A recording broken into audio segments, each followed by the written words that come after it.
Get ready for dictation number 8 at 60 word per minute. 10 seconds.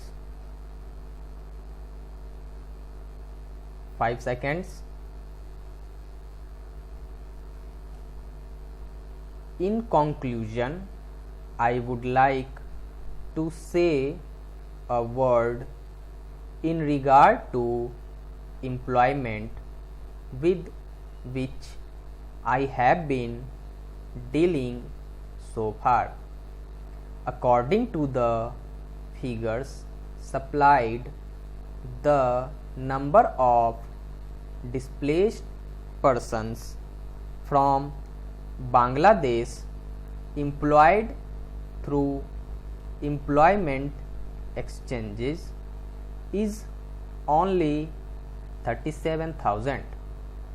This is very meager compared with their total numbers, which comes to 32 lakhs according to the official figures.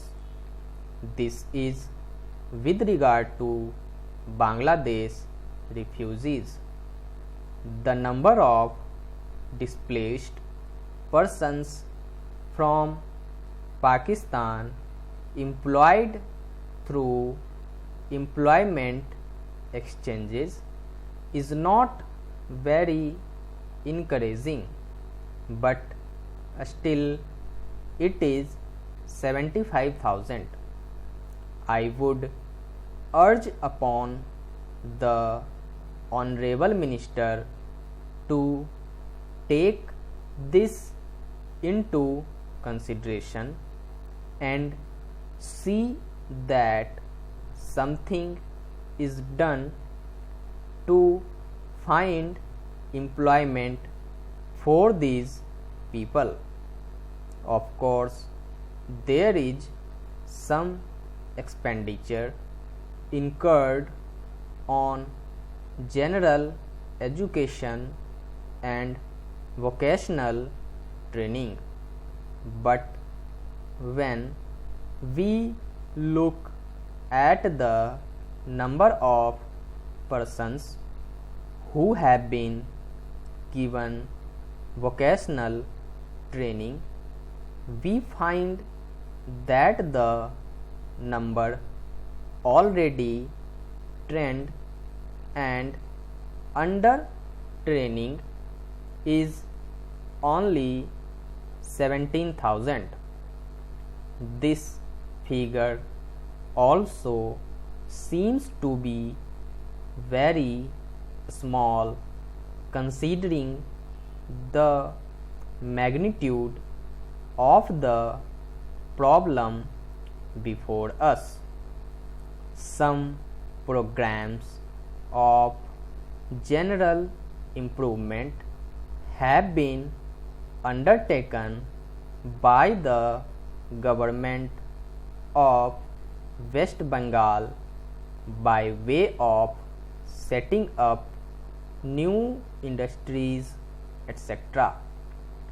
These programs should be looked into and put into operation with a view to giving more employment to these displaced persons.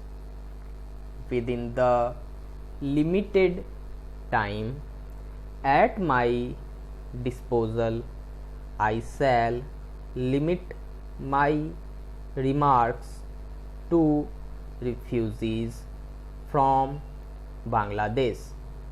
The first thing which strikes one as one looks at the various brochures and publications that have been given to us is the amount of contradiction one has to battle against. The first contradiction is In regard to the number of persons government think they have rehabilitated in West Bengal, granting that it is difficult to make a final assessment of the number of refugees.